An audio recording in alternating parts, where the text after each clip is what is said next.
Sabihin nga natin sa mga katabi natin na mahal ka ng Panginoon Diyos.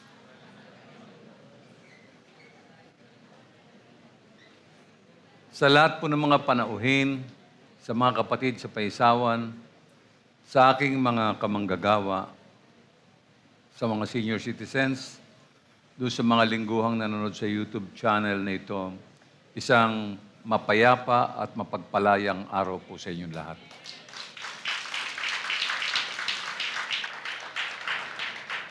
Mari bang yumuko tayo sandali at tayo po ay manalangin. Panginoon, sa aming pagtitipon ngayong linggo, ang aming mga puso ay nasa piling mo, Panginoon. Sa pamamagitan ng mga babalang nasasaad sa iyong mensahe mula sa ilang pukawin at gisingin mo nawa ang aming mga damdamin mula sa espiritual na kasiyahan at muli mo kaming ibalik sa aming lakad.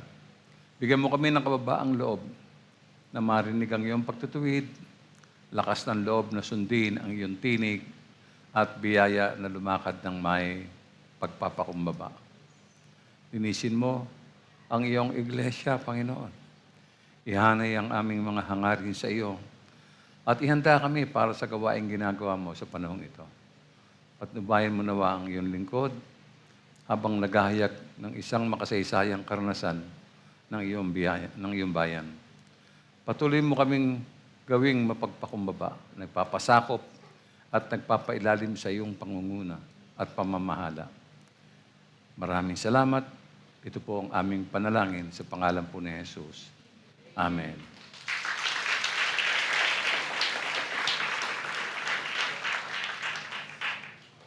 Sa mensahe po natin ngayon, tatalakayin natin ang isang mahalagang kasaysayan. No? Kung ano ang ihahatid na karanasan sa mga pagkakamaling nagawa sa buhay ng mga Israelita. Nabanggit natin sa nakaraang mensahe kung ano ang kailangang gawin at unahin ng tao sa kanyang buhay. Ang pinakamataas, ang pinakamahalaga at pinakamagandang layunin sa buhay sapagkat siya ang ating priority one. Sa umagang ito, meron tayong mahalagang matututunan at ito ay isa pong malaking babala, no? Na kaya ang pamagat ko ay a warning from the wilderness. No? Si Jesus po ang pinakadakila. Amen po ba? Hindi lamang po sa katapatan, kundi sa kanyang pagkatao at paglilingkod. Si Moises ay lingkod lamang sa sambahayan ng Diyos. Ngunit si Jesus ang tagapagtayo ng bahay at siya ang anak na namamahala sa buong sambahayan. Sa Hebreo 3:6, pinagtibay ng sumulat sa mga Hebreo ang natayo ang sambahayan ni Kristo. Basahin ko po yung Hebreo 3:6. Subalit, si Kristo ay tapat bilang anak na namumuno sa sambahayan ng Diyos. At tayo ang kanyang sambahayan, kaya't matibay ang ating pag-asa at hindi natin ito ikinakahiya. Tinutukoy po dito ay ang iglesia, which is the house of God. Sabi pa sa unang Timoteo 3:15, upang kung hindi man ako makarating agad, ay malaman mo kung ano ang dapat na maging ugali ng mga taong kabilang sa sambahayan ng Diyos na buhay. Sa iglesia na haligi at saligan ng katotohanan. Sapagkat kay Kristo, tayo ngayon ay mga kaanib ng sambahayan ng Diyos, sabi po ng aklat. At kasama ng mga tapat na banal noong unang panahon, kasama na si Moises, tayo ay naging mga kapwa mamamayan sa isang pamayanan. Mapapansin ninyo na marami po tayong mga scripture na babasahin ngayon, mas mabuting magsalita ang mga titik ng aklat sa mga puso natin. Sabi po sa Ephesians chapter 2, verse 11 to 22, kaya't alalahanin ninyo ang dati ninyong kalagayan. Kayo'y ipinanganak na hintil o mga hintil at tituli ang tawag sa inyo ng mga Hudyo. Ang mga Hudyo naman ay tinatawag ng mga tuli dahil sa ginagawa nila sa kanilang katawan. Noong panahong iyon, hiwalay kayo kay Kristo hindi kabilang sa bayang Israel at hindi saklaw ng tipan na babatay sa mga pangako ng Diyos. Nooy nabubuhay kayo sa mundo na walang pag-asa at walang Diyos. Ngunit ngayon, dahil sa inyong pakikipag-isa kay Kristo, Jesus, kayo na dati malayo sa Diyos ay inilapit sa pamamagitan ng dugo ni Kristo. Sapagkat si Kristo mismo ang nagbigay sa atin ng kapayapaan dahil ang mga Hudyo at mga Hintil ay kanyang pinag-isa. Sa pamamagitan ng kanyang katawan, pinawi niya ang alitan ng parang pader na naghihiwalay sa atin. Pinawalang bisa niya ang kautusang pawang mga utos at alituntunin upang ang mga Hudyo at mga Hintil ay maging iisang bayan na lamang at sa ganito'y maghari ang kapayapaan. Alam niyo, ang Panginoong Hesus ang may gawa ng kapayapaang ito. No? Tinanggal niya ang pader na naghihiwalay sa mga tao, lalo-lalo na yung sa pagitan ng Hudyo at mga Hintil. At sa pamamagitan po ng kanyang kamatayan, binuwag niya ang mga batas at tuntuning nagdulot ng pagkakahati at lumikha siya ngayon ng isang bagong komunidad kung saan ang lahat ay nagkakaisa sa kanya. No? Wala pong nakagawa nito. Doon sa mga panauhin natin na dumarating pagka-Sunday, no? Magpatuloy kayo sa pakikinig at pagmamatiyag sa mga aral. Sapagkat sayang naman ang buhay natin kung tayo aatin lamang ng church pero hindi tayo nakafocus. No? Mahalaga po ang mga mensaheng lumalabas sa pulpito. Ito po ay galing sa tinig ng Panginoon. No? Tuloy natin ang pagbasa mula 16. Sa pamamagitan ng kanyang kamatayan sa krus, winakasan niya ang kanilang alitan. Pinagkasundo sila sa Diyos at pinagbuklod sa iisang katawan. Naparito nga si Kristo at ipinangaral niya sa lahat ang magandang balita ng kapayapaan sa inyong mga Hintil at sa inyong mga Hudyo. Dahil kay Kristo, tayo kapwa nakakalapit sa presensya ng Ama sa pamamagitan ng iisang Espiritu. Sa makatwid, hindi na kayo dayuhan o taga-ibang bansa, kundi kababayan na ng hinirang ng Diyos at kabilang sa kanyang sambahayan. Tulad ng isang gusali, kayo itinayo sa pundasyong inilagay ng mga apostol at mga propeta na ang batong panulukan ay si Kristo Jesus. Sa pamamagitan niya, ang bawat bahagi ng gusali ay nagkakaugnay-ugnay at nagiging isang banal na templo ng Panginoon. Dahil din sa inyong pakikipag-isa sa Kanya, kayo man ay kasama nilang naging bahagi ng tahanan ng Diyos sa pamamagitan ng Espiritu. Gayunpaman, ang ating pong katayuan o kalagayan bilang tahanan ay may kaakibat na mga kondisyon. At ang kondisyon nito ay kung mananatiling matibay ang ating pag-asa sa Diyos. No? Hindi siya basta ibinigay ng Diyos. No? May nire-require. Lalo-lalo na doon sa mga batang Kristiyano na nahihikayat dumalo sa church for whatever reason. No?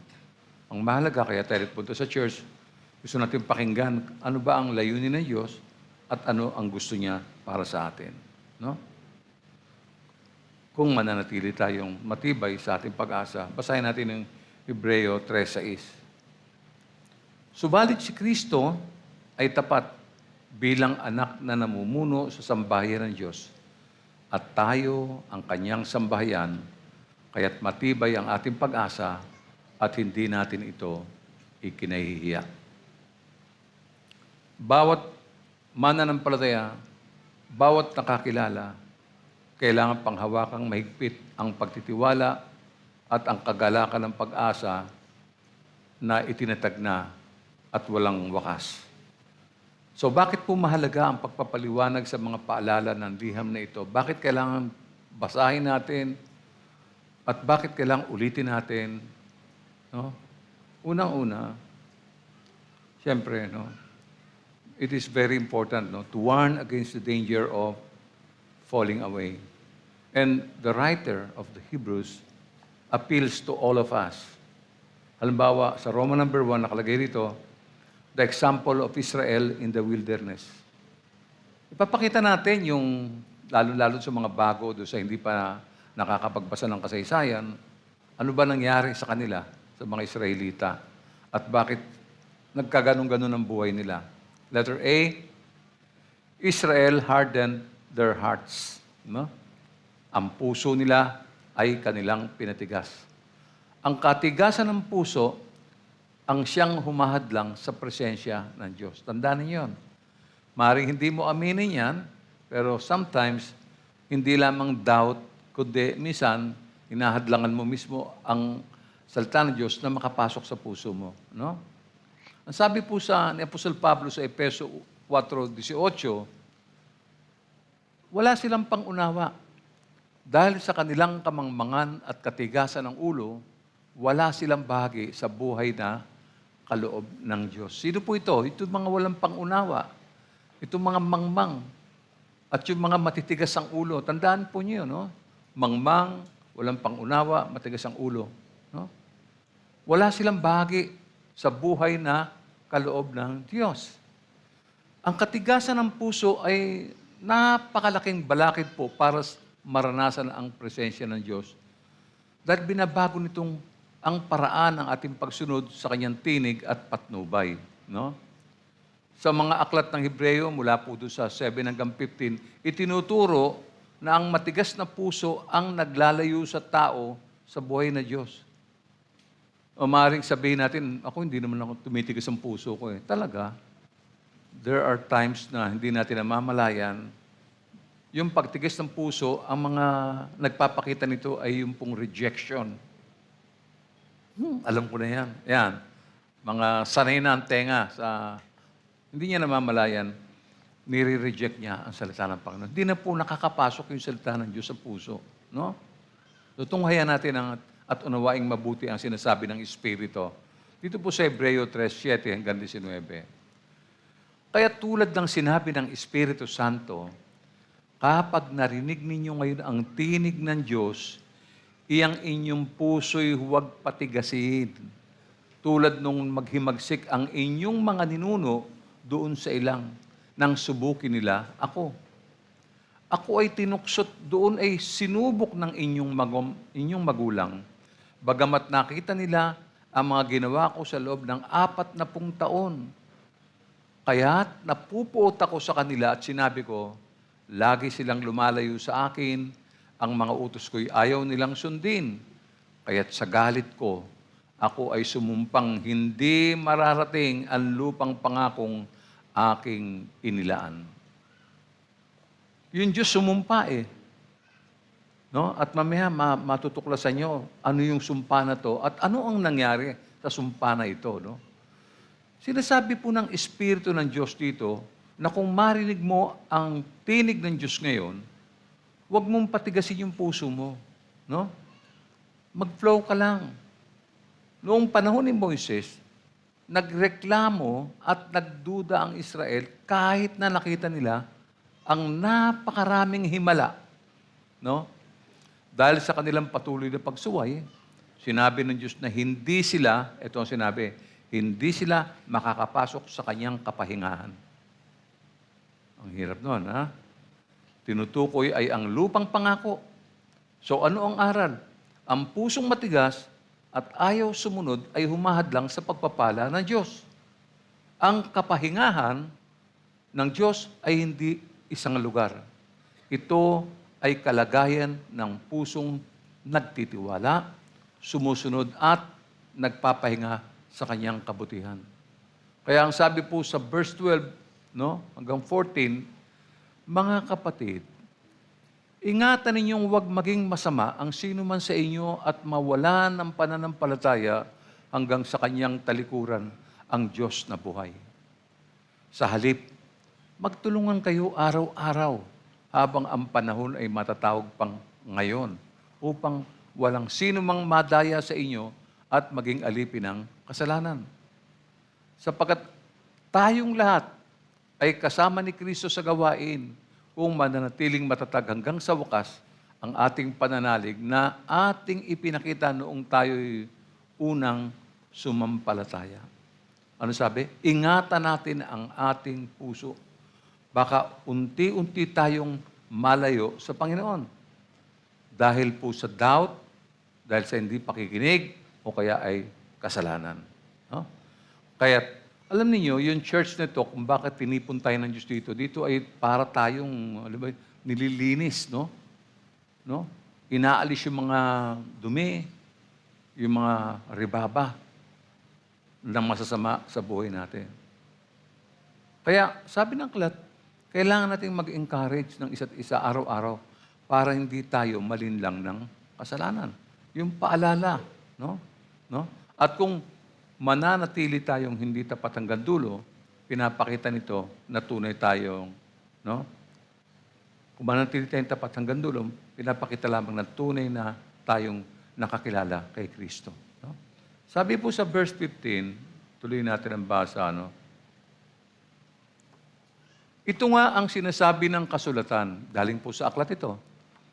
Kapag narinig ninyo ngayon ang tinig ng Diyos, yung inyong mga puso'y huwag patigasin. Tulad nung kayo'y maging-magisig sa Diyos. Sabi rito, yung puso daw huwag patigasin. Ibig sabihin, tumitigas talaga ang puso. Ang ibig sabihin, sarado. Nire-reject yung salita ng Panginoon. Kaya tumitigas. No, ha?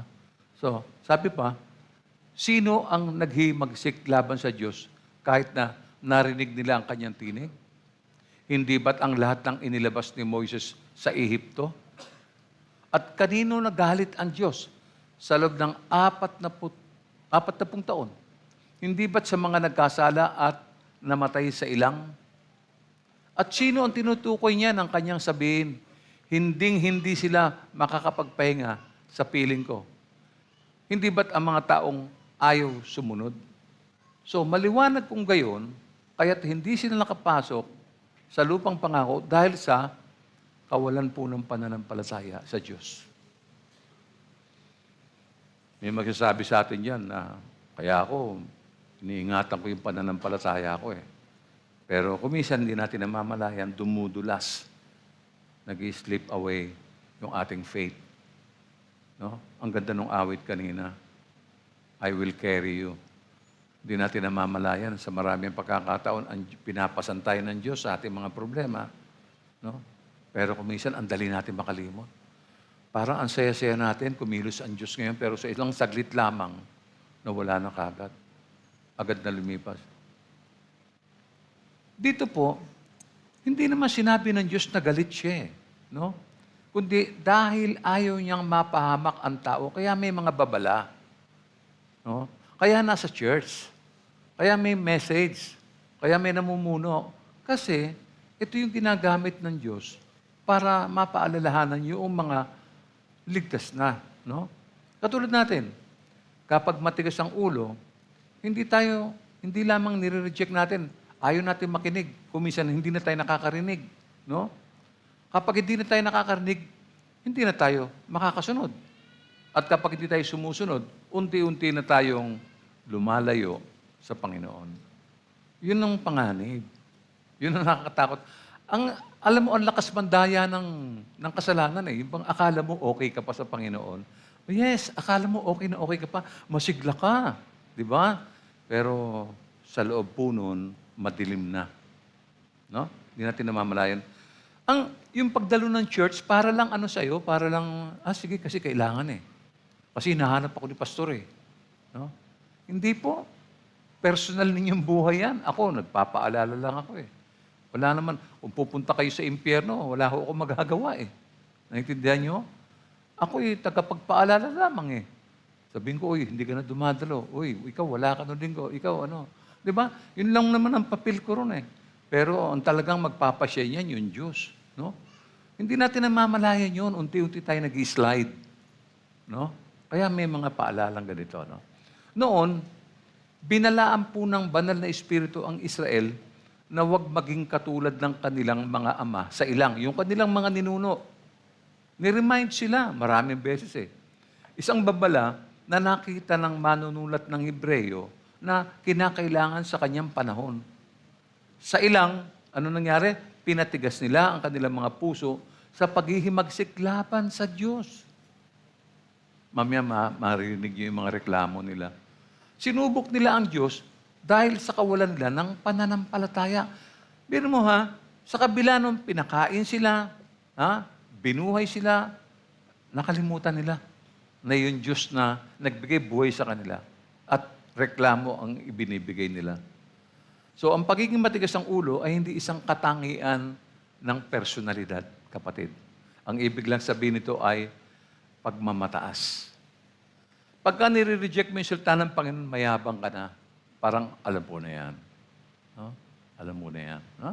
Sabi po sa Kawikaan, 16-18, ang kapalalo ay humahantong sa pagkawasak at ang mapagmataas na isipan ay ibabagsak. Kita mo? Ba't ka pupunta dyan? Ba't ka magmamataas? Ba't ka magmamalaki? Ba't may pride ka? Di ba? Ang pride, mga kapatid, ay ugat ng lahat ng kasalanan. Pride po ang dahilan kung bakit bumagsak si Satanas. Pride ang dahilan kung bakit bumagsak ang Israel. Pride ang dahilan kung bakit bumagsak ang maraming Kristiyano sa panahon natin kasama na yung mga dating dumadalo dito na wala na. Pride po yan. Sisirain talaga ng pride yung bawat sulok ng buhay mo. Naku, mag-ingat kayo dyan. Baka sabihin mo, kaya ako wala akong pride. Talaga, wala kang pride. Tinatanggap mo ba pagka pinagsasabihan ka? Nire-reject mo. No? Kaya ayaw magbago ng iba, hindi dahil hindi nila kaya, kundi dahil ayaw nilang magpasakop sa Panginoon. Madalas ganito po ang nangyayari. No? Sabi po sa Galatia 6:3, dahil inaakala ninyong kayo'y nakakahigit sa iba, subalit hindi naman. Dinadaya ninyo ang inyong sarili. No? Ginawa po nila ito ng maraming beses sa loob ng 40 taon ng paglalagalag. Ang lapit lang naman ng Israel sa Egypt eh. Inabot ng 40 taon. Grabe, no? Simula sa lugar ng Masa, kung saan sila tinukso, at sa Meriba, kung saan sila nagtalo-talo. No? Sabi po sa Exodus 17, mula 1 hanggang 7, sabi, tingnan nyo. Mula sa disyerto ng Sin, naglakbay ang mga Israelita. Sila'y huminto at nagpapatuloy kapag sinabi ni Yahweh. Sila'y nagkampo sa Rephidim, ngunit walang tubig doon. Makinig kayo, sundan ninyo to. Kaya't nagalit sila kay Moises. Sinabi nila, bigyan mo kami ng tubig na maiinom. Bakit kayo nagagalit? Bakit niyo sinusubukan ang kakayahan ni Yahweh? Tanong ni Moises. Ngunit talagang uhaw na ang mga Israelita. Kaya sinumbatan nila si Moises. Inilabas mo ba kami sa Ehipto para patayin sa uhaw, pati mga anak namin at mga alagang hayop? Kaya humingi ng tulong si Moises kay Yahweh. Ano ang gagawin ko sa mga taong ito? Gusto na nila akong batuhin. Sumagot si Yahweh, magsama ka ng ilang pinuno ng Israel at mauna kayo sa mga Israelita. Dalin mo ang iyong tungkod na inihampas mo sa ilog Nilo at lumakad na kayo. Hihintayin ko kayo sa ibabaw ng malaking bato sa Sinai. Hampasin mo ito at bubukal ang tubig na maiinom ng mga tao. Yun nga ang ginawa ni Moises. At ito'y nasaksihan ng mga kasama niyang pinuno ng Israel. Ang lugar na iyon ay pinangalanan niyang Masa at Meriba sapagkat nagtatalo-talo doon ang mga Israelita at sinubok nila si Yahweh. Ang pinagtatalunan nila ay kung pinapatnubayan nga sila ni Yahweh o hindi. Ano po ang ginawa nilang pagsuway dito? Kasama nila si Moises, alam nila na si Moises ay ginagabayan ng Diyos. Sa pamamagitan ng Moises, nakakita sila ng mga himala. Pero some are doubtful. Ang masama, yung mga hindi nananalig, yung mga hindi naniniwala, yung pa ang malakas ang impluensya sa gitna nila. Kaya pati yung may pananampalataya na damay.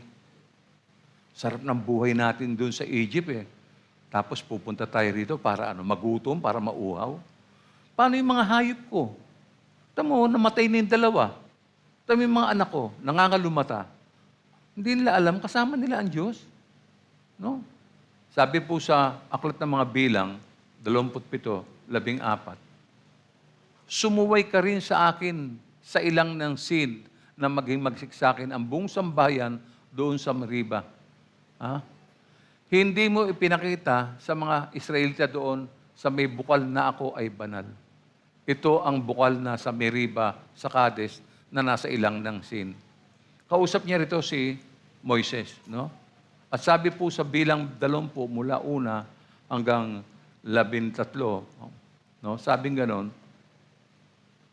basahin ko, no? Sabi rito, nang unang buwan, nakarating ang buong sambahayan ng Israel sa ilang ng Sin at nagkampo sila sa Kades.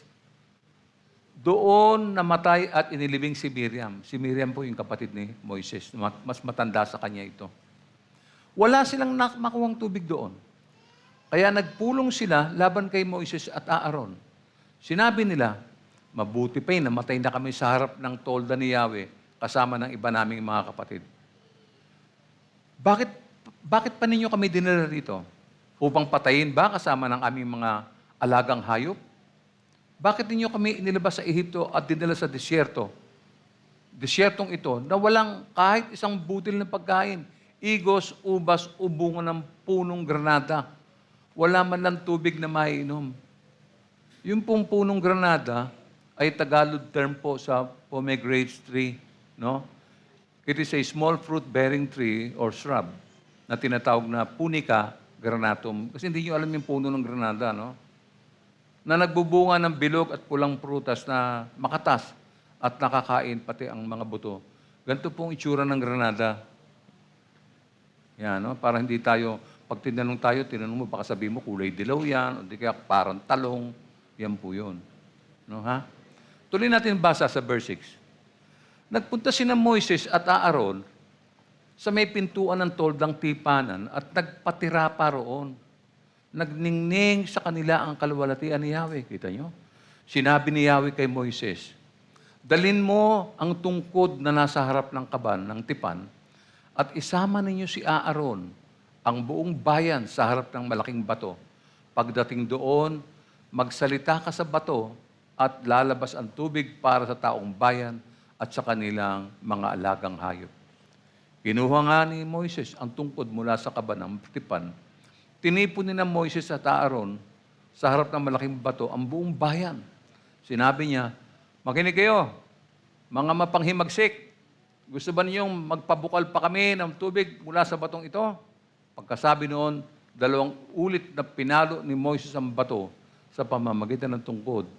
Biglang bumukal ang masaganang tubig at nakainom ang mga tao, pati ang kanilang mga alagang hayop.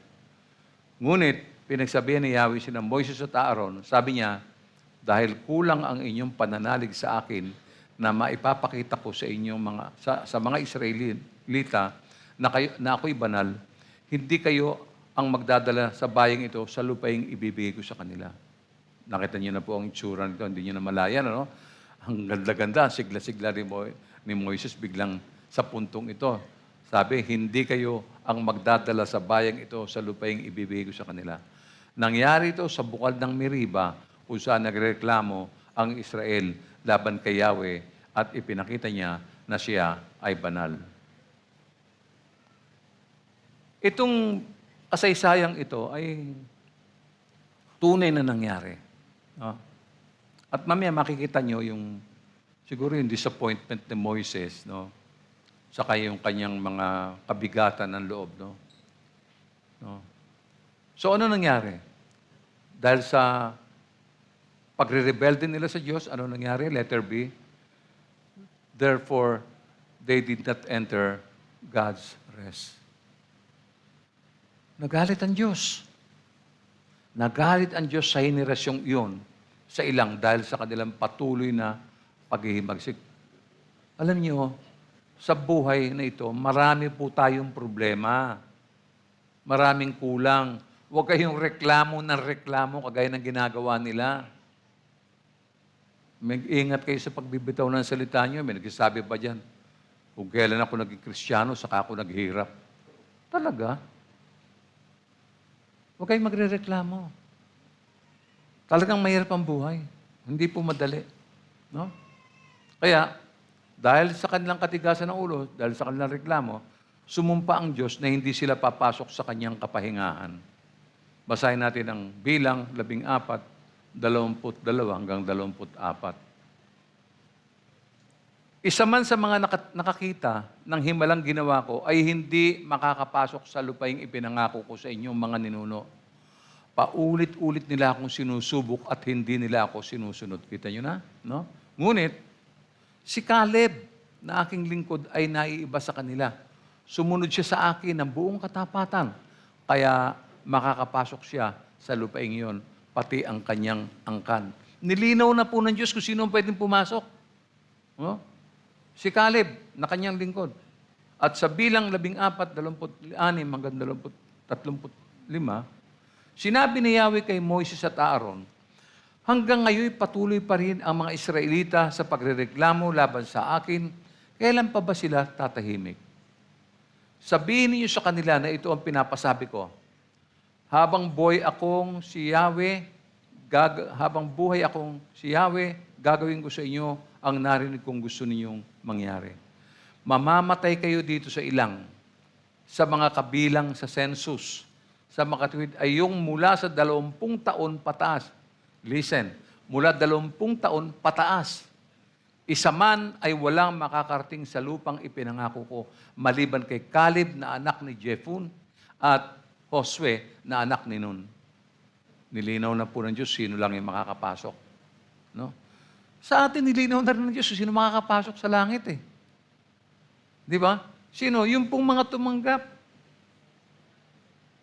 sa ating Panginoon sa Kristo, mga nanalig, mga nanampalataya, at di nagbago sa kanilang pananampalataya, may requirement eh. No? Hindi yung pag-attend lang ng church, hindi yung pag-pray, hindi yung pagtaas na kamay, hindi lang yun. Meron ka dapat sundin. No? No? Sabi niya sa 29, balikan mo ngayon, mamamatay kayo dito sa ilang. Sinabi na po ng Diyos yan, advance. Sa mga kabilang sa census, sa makatuwid ay yung mula sa 20 taon pataas. Ano pa sabi? Isa man ay walang makakarating sa lupaing ipinangako ko, maliban kina Caleb na anak na Jephunneh at Josue na anak ni Nun. 31.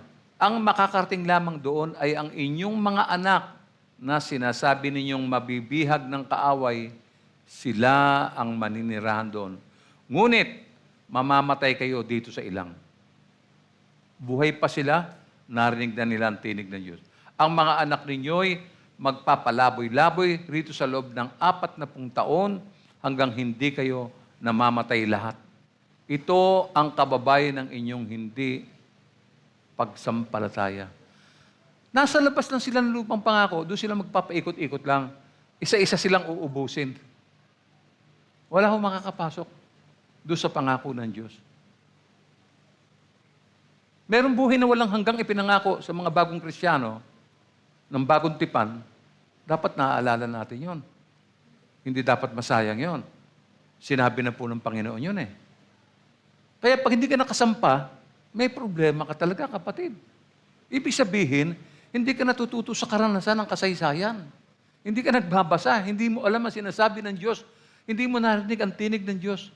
Ang puso mo matigas, sarado. Kita mo? No?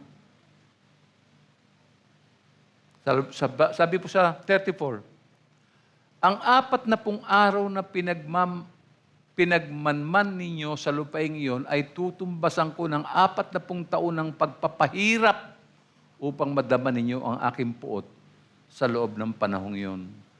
Akong si Yahweh ang may sabi nito at gagawin ko ito sa masamang bayang ito, mamamatay silang rito sa ilang. Sinelyuhan na ng Diyos eh. Wala na kung pwedeng magbuklat niyan. No? Kita nyo, sa mga mahigit 20 taong gulang nang umalis sa Ehipto, sina Caleb at Joshua lamang ang nakapasok sa lupang pangako. No? Ang natitirang, ang bilang, may bilang po sa Bible yun. Ang natitirang 603,548 na lalaki ay namatay sa ilang lahat. Dami, no? 603,548. Ang katigasan ng ulo ang dahilan kaya nasisira ang relasyon natin sa Diyos. Ang ganda ng pagsasama nila pero tingnan nyo nangyari, no? Nakarinig na ng tinig ng Diyos, ayaw pa rin makinig. Minsan hindi naman kailangan Diyos na magsalita sa atin eh. Mismo ang pulpito magsasalita tungkol sa mga katigasan ng ulo natin. Yan ang purpose ng church. Dito binabasa natin yung kalooban ng Diyos para sa ating kaligtasan at katiwasayan ng puso. No? Kailangan, pag narinig mo ang tinig, magbabago ka. Susunod ka. Sabi sa Kawikaan 29, ang taong ayaw magbago ay hindi maliligtas. Ang hindi makinig ng payo ay mapapahamak. Ano pa ang gusto mong marinig? Yan yung mga katibayan. No? Mapapahamak sila, hindi lang sa Diyos. Tandaan nyo, hindi lang sa Diyos. Kundi pati sa kanilang pamilya, sa kanilang asawa, sa church, sa ministry, sa komunidad, no? At sa mga taong nagmamahal sa kanila. Madi-disappoint sila, no? Pag matigas ang ulo, laging may excuse, laging nangangatwiran, hindi nauubusan, laging may depensa, pero bihirang magpakumbaba. Yan ang tinuturo ng Diyos sa atin, dapat marunong tayong magpakumbaba. Submit to the authorities. Hindi kayo pwedeng matigas ang ulo. No? Meron pa sinasabi sa Kawikaan 21, 2. Tingnan nyo. Ang akala ng tao, lahat ng kilos niya ay wasto. Ngunit si Yahweh lang ang nakakasaliksik ng puso. Di ba? Lahat naman tayo may ginagawa eh. At ang ginagawa natin, akala natin mabuti. In our judgment and conviction, sabi natin, this is right. Pero right nga ba? Ang Diyos lang ang nakakaalam kung totoo o hindi yan. No? So, yun po yun. No? Dahil sa katigasan ng puso, tumalikod ang Israel sa Diyos na humantong sa paghihimagsik. Dahil dito, hindi po nila nakamtan ang kapahingahan sa Kanaan na ipinangako ng Diyos sa kanila. Ibinigay sa kanila yan eh. Sa inyo yan, diyan kayo. Sayang. Pero nyo, napakatagal nilang nagtiyaga, pero walang nangyari. Parang tayo rin. Ang tagal mo naging Christian, 20, 25 years, 30 years. Tapos, kahapon, meron akong pumunta ako sa dati kong kaklase, noong kasama ko pa nung elementary at saka nung high school kami. Kita kami sa may Paco. Doon po sa may, hindi sa lugar namin, sa lugar nila. Sa may Pabia State Subdivision. No? Ako pinakamatanda sa kanila. Mukha pa sila, ang layo po ng edad nila sa mukha kaysa sa akin. Ako pinakamatanda sa kanila. Yung isang katabi ko, puro puti na ang buhok. Christian po yun. Ang sarap ng kwento namin. Christian po siya. Tinanong ko sa kanya, anong ministry mo? Sabi niya, anong ministry? Tinanong ko, anong ministry mo? Hindi niya alam kung anong ministry. Pinagmamalaki niya na kasama siya sa Council of Elders. Grabe, oh, sabi ko. Tingnan niyo po yun. Ang tagal sa church, ang ganda ng aral nila, yung aral nga nila, ina-adapt natin eh. Di ba? Kasi maganda ang aral, talagang biblical yung aral na. Pero wala po sa sarili. Walang pinagkatandaan. Hindi niya alam kung anong ministry. Kita niyo? Kaya sabi ko, baka sa church namin, baka maraming ganyan na, teka muna. Kailangan paalalahanan ko sila. No? Pag tinanong ka, anong ministry mo? Ay, wala po akong ministry. Mahiya ka na pagka ganon. Oo. Kasi wala kang halaga. Walang halaga. Anong ginagawa mo sa kaharian ng Diyos? Ano akala mo sa Diyos? Barangay? Meron kang makukuhang Hmm? Bakit? Hindi ganyan ang Diyos, no? Magandang paalala to sa ating lahat, no? Huwag mo pagmalaki yung tagal mo kung ilang taong ka na dito sa church, no? Pero matigas naman ang ulo mo. Walang mangyayari. Katulad nila, nasayang yung mahabang panahon nila sa piling ng Diyos. Ikaw naman, masasayang lahat ang pinagpaguran mo. Sayang. Ang dami mong na-invite, pero yung mga na-invite mo, nananatiling masigla sa church. Ikaw naman, matigas ang puso, no? Dahil sariwa ang kanilang mga isipan, no, sa babala sa ilang, no? Pinayuhan po ng manunulat ang kanyang mga kapatid sa pamamagitan ng babala sa kanila tungkol sa Roman number 2, the danger of departing, no? Mahalaga po ito, no? Yung panganib na ikaw ay matalikod, no? Maring sa ngayon, hindi mo ini-entertain yan, hindi mo alam yan, pero baka nandiyan ka na, baka on the way ka na, no? So, kaya nga, letter A, there is a need to beware, no? Tandaan natin na ang Diyos ay matyaga, pero hindi siya natutulog. Gising na gising po siya. Mga bilang 14, 18. Si Yahweh ay hindi madaling magalit, mahabagin at handang magpatawad. Subalit, hindi niya ipinagwawalang bahala ang kasamaan. Sapagkat ang kasalanan ng mga magulang ay kanyang sisingilin hanggang sa 3 at 4 na salinlahi. Aray ko. Naintindihan niyo ba yan? Ha? Sapagkat ang kasalanan ng magulang ay kanyang sisingilin hanggang 3 at 4 na salinlahi. Ito yung time mo ngayon. May asawa ka. Susumpain ka ng Diyos dyan. Kasama yung anak mo at yung apo mo at yung anak ng apo mo. Hanggang 4 na saling lahi. Matagal yan, kapatid. Gusto mo yon? Iikot ka lang ng iikot. How many years? 40 years? Higit pa. Kung mabubuhay ka pa. Pag nagalit ang Diyos, sabi ko sa inyo, sabi, mabait siya. Hindi siya madali magalit. Mahabagin po siya at handang magpatawad anytime. Pero hindi niya pinagwawalang bahala yung kasamaan. Ang masama nito, nagawa mo na yung kasalanan, sisingilin ka, hindi lang ikaw, pati anak mo, pati apo mo. Isipin mo yun. Hindi po siya nananakot, pero tandaan natin na siya ay Diyos na marunong magdisiplina. No? Kung hindi tayo makikinig sa salita, matitikman natin ang bunga ng katigasan natin. Kung hindi tayo makikinig sa aral, makakaranas tayo ng hirap. Kung hindi tayo makikinig sa pagtutuwid, malaki ang mawawala sa atin. Hindi ito parusa. Alam niyo, nung ina-analyze ko, hindi ito parusa. Pagmamahal po ito. Ang disiplina ng Diyos ay tanda ng kanyang pagmamahal. Kasi kung hindi kanya anak, hindi kanya didisiplinahin. Tandaan natin sa 2 Pedro 3:9, ang Panginoon ay hindi nagpapabaya sa kanyang pangako gaya ng inaakala ng ilan. Pakinggan mo kung anong pangako. Hindi pa niya tinutupad ang pangakong iyon alang-alang sa inyo. Binibigyan pa niya ng pagkakataon ang lahat upang makapagsisi at tumalikod sa kasalanan sapagkat hindi niya nais na may mapahamak. Amen? Ayaw niya, di ba? Ayaw niya may mapahamak. Lalo na sa kanyang sambahayan. Eh, sino ba yung sambahayan niya? Tayo. Tayo yung mga modernong Kristiyano. Tayo yun. Tayo yung nandito sa sambahayan ng Diyos ngayon. Kaya nga, ang isang Kristiyano ay maaaring magkaroon ng masamang puso dahil sa kawalan ng pananampalataya. No?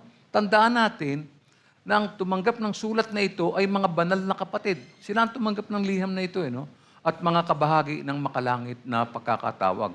Sabi po sa Hebreo 3:1, mga kapatid sa pananampalataya at kasama sa pagkatawag ng Diyos, alalahanin ninyo sa Jesus, ang sugo ng Diyos at ang pinakapunong pari ng ating pananampalataya. So, ang babala laban sa pagkakaroon ng pusong walang pananampalataya ay magpapahiwatig na posibleng mangyari ito kanino man. Regardless kung sino pa, kung ilang taong ka man dito, no? Kaya, Lagi nagpapaalala ang Biblia at ang inyong pastor at ng ilang pang mga mangangaral. Sa makatwid, ang isang nananampalataya ay maari o posibleng tumalikod sa pananampalataya dahil sa katigasan ng puso. Dahil sa katigasan ng puso. Nabubuo ang kawalan ng pananampalataya habang ang isang tao ay nagiging matigas ang puso dahil sa mapanindang nakalikasan ng kasalanan. Ano ba ang pinagmamalaki natin sa Diyos? Ano ang pinagmamalaki natin sa isa't isa? Nakakahigit pa tayo sa kapwa natin? Yung ba sinasabi ng Bible? Kaya tayo nagmamalaki, kaya tayo nagmamataas, tingin natin sa sarili natin, mas nakakalamang tayo sa ibang tao? Wala po. Sa harap ng Diyos, pare-pareho tayo. Pare-pareho. Bakit tumitigas ang puso? Mayabang eh. Marunong na. Dati wala namang alam, ngayon marunong na. Dati hindi marunong magsalita, ngayon nakakapagsalita na. Dati hindi marunong mga tuwir, ngayon nangangatwir na. Yumabang. Mataas na tingin sa sarili. Mag-ingat tayo dyan. Yan ang nagpapatigas ng puso. Remain humble. Oo, wala namang mararating yung mataas ka. Dahil ang mararating lang po ng mataas, babagsak lang. Yun lang po yun. Kahit na gano'ng kataas ang inabot mo, bababa ka rin. No? You know what? Sin is deceitful. Never forget that. Ang kasalanan, hindi naman niya sinabi, hey, listen, guy, makasalanan ako. Mag-ingat ka. Hindi po. Ang kasalanan pumapasok sa isip, sa mata, sa bibig, sa lahat ng maparaan siya. Hindi mo namamalayan. Nung una kang matuto sa Ebanghelyo ni Kristo, ang ganda ng naging resulta, nagpakababa ka. Very humble ka. Hindi ka nagtataas ng sarili. Aba, nung lumipas lamang ng ilang taon marami ka nang alam sa Scripture, mag-ingat ka. No? Yung kasalanan kasi, ina-analyze ko mabuti. No? Yung kasalanan kasi, nangangako siya ng kasiyahan, kapangyarihan, at prestiyo. Prestige. Yan ang pinapangako ng kasalanan. Huwag kang magpapalamang sa kanila, tumayo ka, mas mataas ka sa kanila. Maaaring totoo yung sinasabi ng kasalanan sa maikling panahon. Ngunit ang mga bagay na ito ay pansamantala lamang. Ibang-iba po ang Panginoon. Sabi po sa Hebreo 11:25, tingnan niyo ang Panginoon, inibig pa niyang makihati sa kaapihang dinaranas ng bayan ng Diyos kaysa magtamasa ng mga panandili ang aliw ng mundong ito na dulot ng kasalanan. Ano pa sabi sa unang 1:2:17? Mawawala ang sanlibutan at ang lahat ng kinahuhumalingan nito. Ngunit ang mga sumusunod sa kalooban ng Diyos ay mabubuhay magpakailanman.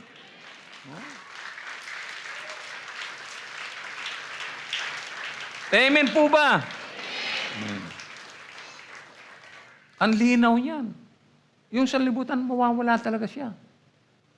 Lahat, pati yung mga interest natin, yung mga kinahuhumalingan natin, lahat yan mawawala. Pero ang sabi, kapag yung sumusunod sa kalooban ng Diyos, mabubuhay siya magpakailanman. So anong dahilan bakit mo gagawin yung magpapatigas ka ng puso? Ang matigas na puso ay hindi nakikinig sa salita ng Diyos. Nangyari na po ito sa Israel at maaari namang nangyayari na rin sa atin ngayon. Delikado po yan. Baka nakapasok na rito sa atin yan. No? Kung titignan mo yung kapatid, mukhang malago na, pero yung pala hindi natin alam, umurong na. No? Ang bunga ng kawalan ng pananampalataya ay ang paglayo sa buhay na Diyos. Hindi mo rin aaminin yun na malayo ka na. Ikaw mismo, alam mo sa sarili mo yun, pero secret lang. Yung pala malayo ka na. Let's say 1 to 10, dati 10 ka, ngayon pala 3, nasa 4 ka na. Hindi mo namamalayan yun. Hindi ka na nagsusuri. Hindi mo na sinisiyasat yung buhay mo. Christian ako, so tuloy ang ligaya. Yung mga ginagawa ko dati sa sanlibutan, ginagawa ko na. Hindi ko namamalayan yun. Unti-unti. Hindi namamalayan. Hindi mo alam, malayo na pala. Lumalayo ka na sa Panginoon. At habang lumalalim yung kawalan mo ng pananampalataya, no? lalo kang lumalayo sa Panginoon. So tingnan natin. Ano ang dapat mangyari? Ano ang dapat gawin? Letter B, the solution is not strength, but surrender. Meron ka nang pwedeng umpisahan, kapatid, kung unti-unti na palang nangyayari sa buhay mo yan. At ang tunay na pagbabago ay nagsisimula sa isang simpleng panalangin. Simpleng panalangin. Halimbawa, sabihin mo, Panginoon, napapagod na ako sa katigasan ng aking ulo, Panginoon. Sabihin mo sa Kanya, turuan mo ang puso ko, Panginoon. Turuan mo po ako magpakumbaba at sumunod sa iyo. Ganun lang kasimple. Short prayer na taimtim na totoo, coming from your heart. At kapag ang puso ay naging masunurin, mabilis na kumikilos ang Diyos. Ang biyaya ay mabilis na dumadaloy, ang relasyon ay mabilis na bumubuti, ang buhay ay mabilis na nagbabago. Yun dapat. Ganun dapat. Walang nasayang sa panahon mo dito sa Lord's Temple. Walang nasayang sa iyong personal na relasyon sa Panginoon. Para siyang pera sa bangko na tumutubo. Buwan-buwan. Sa Panginoon, hindi buwan-buwan, araw-araw eh. Araw-araw siya. No? Araw-araw nagbabago. Kailangang iwasan ng mananampalataya ang pagbibingi-bingihan. Makinig kayo. Minsan, narinig natin yung salita, binabasa natin, pero nangyari hindi natin narinig. Kailangan natin palakasin ang bawat isa araw-araw. Maiiwasan natin ang pagtigas ng puso na dulot ng mapaniling na kalikasan ng kasalanan. No? At isang mahalagang bahagi ng maayos na buhay ay ang palagi ang sama-samang pagtitipon tulad ng ginagawa natin. No? Sabi po sa Hebreo 10:24-25, pakinggan nyo. Ito, bugbog na rin ito sa church eh. Sikapin din nating gisingin ang damdamin ng bawat isa sa pagmamahal sa kapwa at sa paggawa ng mabuti. Yung kapatid mo, yung katabi mo, gisingin mo yan. No? Paalalahanan mo siya. Sister, parang hindi kita nakita ng last week. Diba? Kapatid, parang wala ka nung Wednesday. Andito ako nung Friday, wala ka. O, diba? Yung mga ganun, pwede mong paalalahanan yung kapatid. At ikaw naman pinapaalalahanan, dapat sabihin mo, oo nga malaki ang pagkukulang ko. Nakita mo, baba ka agad. Huwag na yung magdadahilan pa ng, kasi Ayan, di ba? Nag-create pa tayo ng mga reasons para makaiwas, no? Para masabing hindi naman mali yung ginagawa natin, no? Ano pa sabi niya sa 25? Huwag nating kaliligtaan ang pagdalo sa ating mga pagtitipon. Wednesday, Friday, yung fellowship, yung prayer, no? Gaya ng ginagawa ng ilan. Sa halip, sabi niya, palakasin natin ang loob ng, kita nyo na, isa't isa. Lalo na ngayong nakikita nating malapit na ang araw ng Panginoon. Kita nyo? May reminder siya. We have an obligation to reach out to other. Kita nyo? Gamitin mo yung panahon mo, kapatid. Huwag lang, ikaw lang yung very pious ka, nagpipray ka, ikaw lang mag-isa. O yung kapatid mo, paano yun? Ano na naman? Tiyakin natin na dumalo sa ating pagtitipon. Sabi ng aklat. Ngunit dahil kailangan ng pang-araw-araw na pagpapalakas ng loob, so huwag nating lilimitahan ang ating pagtitipon sa bawat linggo lang. Kung magkakaroon tayo ng pagkakataong magtipon ng mas madalas, mas mabuti, hindi ba? Yung fellowship, yung prayer, nakikita ko pagka Monday, Tuesday, may mga dumadating dito. Di ba? At yung linggo.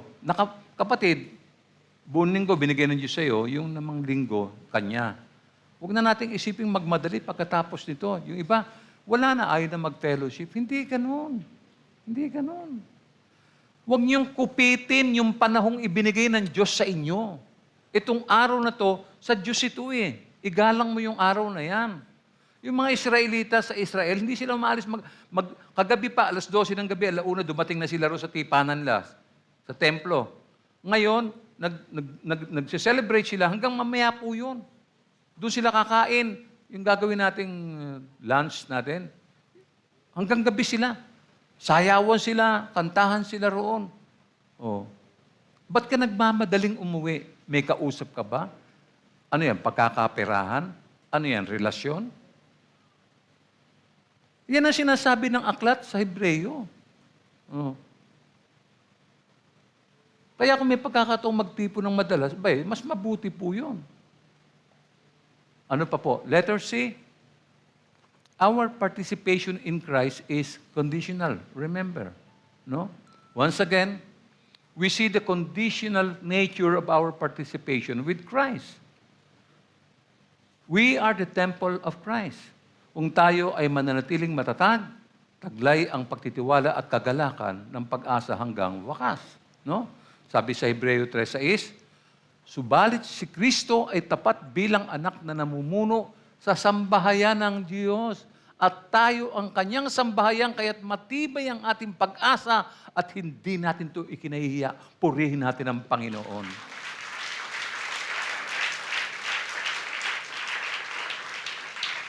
Hindi natin ito kinahihiya. No? Ako very proud ako, sabihin ko sa mga tao kahapon, sabi ko. Di ba?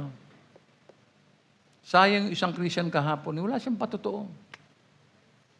Nung nasabi niya Christian, lumukso puso ko eh. Kasi matandaan, 19, ano pa siya? Ano pa siya pinanganak sa Panginoon? 1950s eh. 50s pa. Eh ako, 80s na eh. Puti na yung buhok niya. Walang ministry. At very proud siyang Christian siya. Ano ituturo niya sa mga kabataan? Di ba? Tayo'y kabahagi ni Kristo. Kung ating pangahawakang matatag hanggang sa wakas, ang ating paninindigan simula pa noon. Meron pa po sa Hebreo 3:14. Tingnan nyo. Sapagkat tayong lahat ay kasama ni Kristo sa gawain. Kung mananatiling matatag hanggang sa wakas ang ating pananalig na ating ipinakita noong tayo'y unang sumampalataya. Remember your first love? Do you still remember? Saan nangyari ang first love na yan? Alam mo ba yung petsa na yan? Maaring sa first love na yan, diyan ka lumuha. Diyan ka umiyak ng umiyak. Dahil masayang-masaya ka, dahil finally, tinanggap ka ng Diyos sa kanyang kaharian. Di ba? Sino sa atin nakakatanda ng mga unang iyak? Amen? Tapos ganyan-ganyan ka lang? What about the security of the believer? No? The believer does not enjoy the assurance of his salvation. No? But we have seen that a believer can develop an evil heart of unbelief and become an unbeliever. Yes, you are a believer. Pero alam mo na, pag hindi ka maingat, ayan, sabi sa Hebreo 3:12, mga kapatid, ingatan ninyong huwag maging masama ang sino man sa inyo at mawala ng pananampalataya hanggang sa kanyang talikuran ang Diyos na buhay. Kung pumupunta ka sa church, nananabi kang pumunta rin, that's very good. Good. Yung laging nasa isip mo sa church. Uy, kita naman tayo sa church, tayo, dadala ko ng kape, gano'n, etc. Dala ko ng Jollibee or whatever. Magharap-harap tayo, kwentuhan tayo. Ito ang pinakalugar na maganda, tahimik, payapa. Sa looban kasi hindi ka makapag-fellowship, ang ingay-ingay. Dumadaan, takbuhan, habulin niya, may nagmumurahan dyan. Sa church, tahimik. Makaka-focus kayo, lalo nga kung seryoso ka sa ministeryo mo. Kaya nariyan ang napakaraming babala. No? Kabilang yung babalang yan mula sa ating Panginoon mismo. Ano pa sabi? Alam nyo, sa buhay na to wala pang ganap eh. So there are times na makakarinig ka ng mga salita laban sa iyo. Mga taong hindi naman alam ang buhay mo pero marahil merong inggit. Minsan makakarinig ka ng mga parinig. Huwag nang patulad yun. Sabi po sa Revelation chapter 2 verse 10, huwag kang matakot sa mga pag-uusig na malapit mo na rin danasin. No? Makinig ka. Ipabibilang ko ng diablo ang ilan sa inyo bilang pagsubok. Magtiis kayo sa loob ng 10 araw. Manatili kang tapat hanggang kamatayan at gagantimpalaan kita ng korona ng buhay. Ang Diyos po nangako niyan. Ang Panginoong Jesucristo mismo, siya ang nagbigay ng sulat na yan kay Juan. Isulat mo, sabi niya. Kaya napakalaki ng panganib kapag napalayo ka sa Diyos. No? Kaya naman muling bumabalik ang sumulat ng aklat ng mga Hebreyo ng isang babala mula sa ilang. Lumipat po tayo sa Roma number 3. The example of Israel in the wilderness revisited. What happened? Letter A, another appeal is made.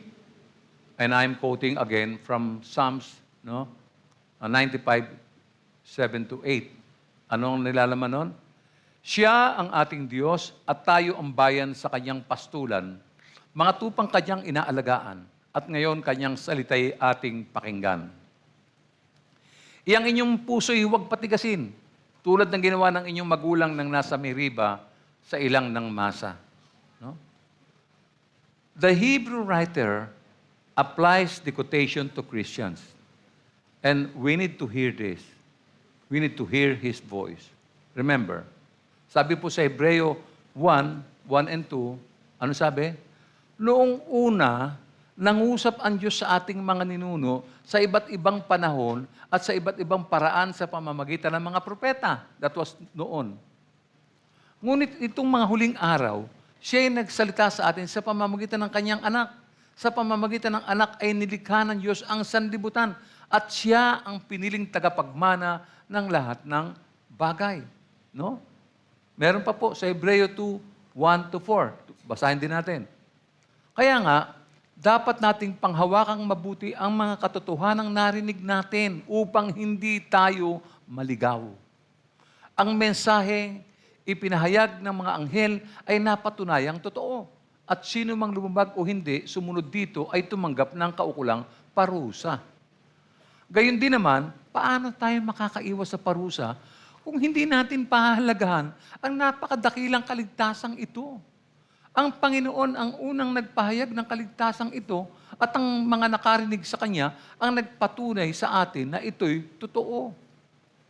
Pinatunayan din ito ng Diyos sa pamamagitan ng mga tanda at ng iba't ibang himala at sa pamamagitan ng mga kaloob ng Espiritu Santo na ipinamahagi niya ayon sa Kanyang sariling kalooban. Basahin mo lang yan, maintindihan mo na eh. Ibig sabihin, makinig ang may pagnanais na sumunod. Sapagkat maaari rin nilang patigasin ang kanilang puso gaya ng panahon ng paghihimagsik. No? Ano pa po? Letter B, the need for Christians to believe and obey. Kailangan po yan. Sa kaso ng mga Israelita, sino ang nagrebelde? Sino ang nagrebelde? Silang lahat na mga lumabas sa Ehipto, maliban kay Josue at Caleb. Bagaman pinangungunahan sila ni Moises, nagrebelde pa rin sila. No? So, maaaring iniligtas tayo ng Panginoong Jesucristo mula sa pagkaalipin sa kasalanan, ngunit posible pa rin ang paghihimagsik sa hanay natin. Possible yan. Yung rebellion. Pwede yan. No? Hindi ko nabibigyan ng mga examples yan. Mahaba po yan. No? So, sa kaso ng mga Israelita, kanino nagalit ang Diyos sa loob ng 40 taon? Sa mga nagkasala. At yung mga namatay sa ilang dahil sa kawalan nila ng pananampalataya. Ang dami nun, no? Kung magiging matigas ang puso dahil sa mapaningnang na kalikasan ng kasalanan, makakatakas kaya tayo sa paghuhukom? I'm sure hindi po. Sa kaso ng mga Israelita, sino ang pinahintulutan ng Diyos na makapasok sa lupang pangako? Sino po? Sino ang hindi pinahintulutan ng Diyos na makapasok sa lupang pangako? Yung mga hindi sumunod. Yung mga nawalan ng pananampalataya. Ibig sabihin, dati silang may pananampalataya, nawalan ng pananampalataya. So, papasok ba tayo sa ipinangakong kapahingahan ng Diyos kung susuway tayo dahil sa kawalan ng pananampalataya? Ang sagot ay tumataginting na hindi. No? Yung panahon na ipinupunta natin sa church, mahalaga. Mahalaga yan.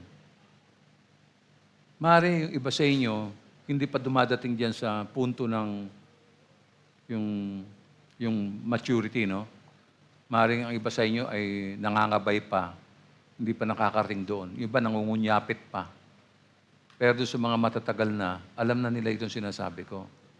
Ito yung bunga ng ating matagal na panahong pagtsatsaga. Hindi naman kasi siya dumating ng overnight eh. Hindi naman kagad naging matibay ka, hindi eh. Matagal yan. May mga, parang batang lumalakad na, yung mga kita niyo, yung mga pagkalinggo, takbuhan ng takbuhan. Nadadapa, natitisod. Sabi ko nga sa mga nanay, minsan, hayaan nyo na magtakbuhan yung mga bata. Alam niyo kung bakit? Wala naman kasi kayong bahay na ganyang kaluwang eh. Di ba? Tatakbo yung bata ng konti sa bahay niyo, mauumpog. Malit yung espasyo eh. Pagliko mong ganun, CR. Pag ganun mong ganun, higaan. Pagliko mo dito, bintana. Paglampas mo rin, laglag ka sa... No. Nangangabay tayo. Siyempre, marami rito mga bago pa. Magtiyaga kayo. Huwag niyong, tingalain niyo, huwag yung Christian, tingalain niyo ang Panginoon. Tingnan niyo, ititig niyo ang inyong mga mata kay Kristo. Huwag sa amin. Kami, pagka nakagawa kami ng mali, mahuhulog lang din kayo eh. No? Kaya, itutok niyo ang inyong mga mata sa Panginoon. No? Marami pa po akong gusto sabihin, pero mahaba pa rin yung ating gawain. At alam ko, ang ilan sa inyo dyan, walang almusal. Nagmamadali, sana matapos na. Alam ko yung mga iniisip ninyo. Mahaba pa kaya yan? Di ba? Bueno, sa akin pong pagtatapos, yun ang hinihintay ng marami, no? Sa akin pagtatapos, bueno, di ba? Hindi tayo tinawag ng Diyos, kapatid, para maging matigas ang ulo. No? Tinawag ka niya para maging matyaga, masunurin, at handang magbago. Sige.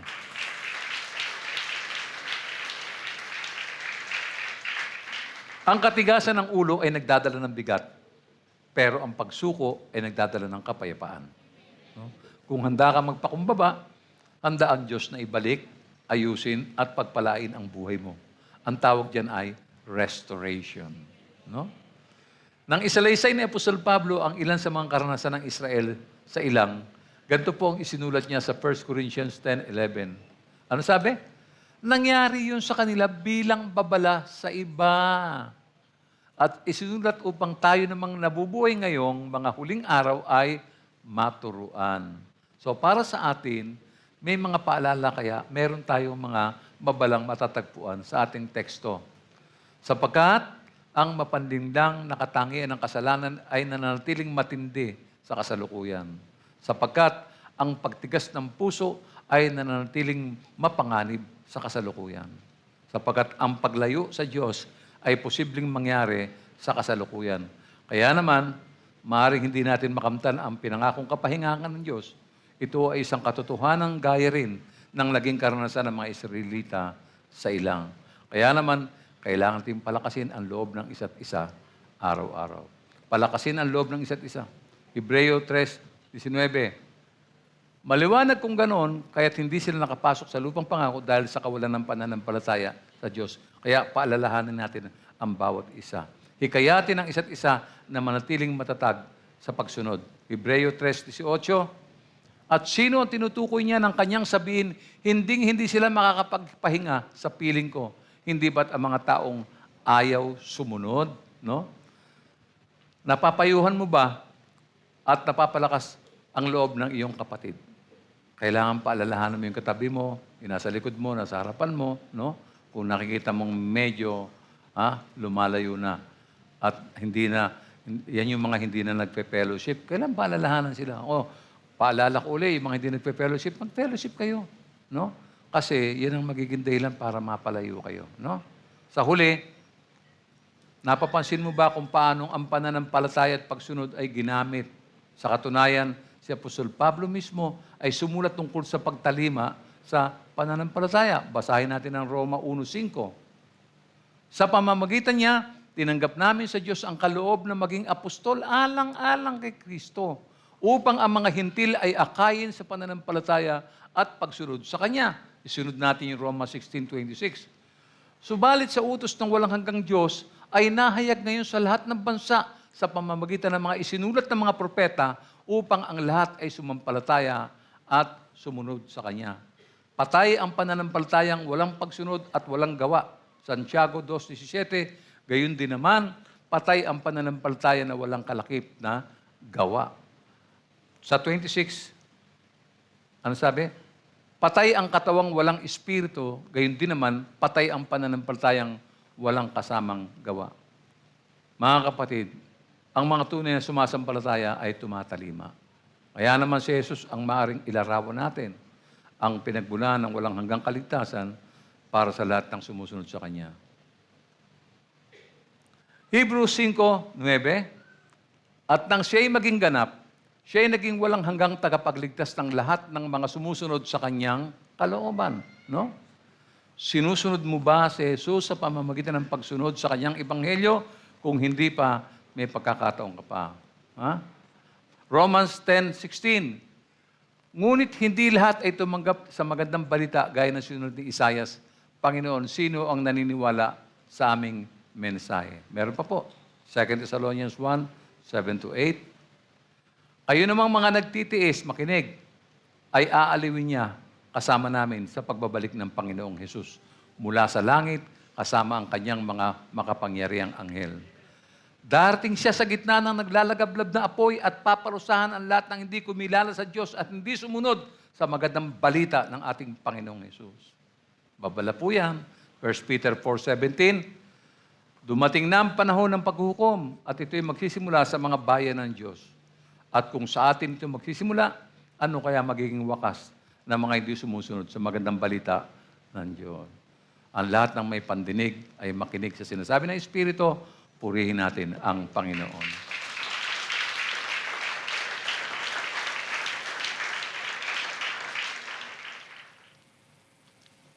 Ama naming Diyos, sa oras na to, patuloy kaming lumalapit ng may pagpapakumbaba. Inaamin namin na madalas naming inuuna ang aming sariling kagustuhan at kalooban. Ngunit ngayon, inihiling namin na ikaw na ang manguna sa lahat. Ituwid mo ang aming puso upang ang kalooban mo ang maging una sa mga desisyon namin. Turuan mo kami magtiwala sa iyo ng higit sa aming pangunawa. Bigyan mo kami ng lakas na sumunod kahit mahirap at tapang na piliin ang tama kahit hindi popular. Iyaan mong ang buhay namin ay maging larawan ni Kristo. Kung saan mo kami tawagin, susunod kami. Kung ano ipagawa mo, gagawin namin. Kung anong ayaw mo, iiwan namin. Panginoon, sana ikaw laging una sa buhay namin. Sa oras, sa desisyon, sa relasyon, sa trabaho at sa pang-araw-araw na pamumuhay. Naway marinig sa amin ng salitang, hindi ang kalooban ko, kundi ang kalooban mo ang masunod.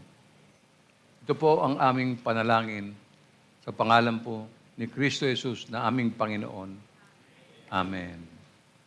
Tanggapin ninyo ang pagpapala ng Diyos. Nawa ang Panginoon ang siyang maging lakas ninyo sa bawat araw. Pagpalain kayo ng Diyos Ama, ingatan kayo ng Diyos Anak, at patnubayan kayo ng Diyos Espiritu Santo. Naway ang kanyang kapayapaan ang maghari sa inyong puso, ang kanyang biyaya ang sumuporta sa inyong lakad, at ang kanyang pag-ibig ang makita sa inyong buhay. Lumakad kayo sa linggong ito na may kagalakan, may pag-asa at may katiyakan na ang Diyos ay kasama ninyo, nangunguna sa inyo, at gumagawa para sa inyong kabutihan. Ito po ang dalangin ko sa pangalan ng Ama at ng Anak at ng Espiritu Santo, at lahat ng pinagpala ng Diyos ay magsabi ng Amen. Purihin natin ang Panginoon. Magbatian ang bawat isa.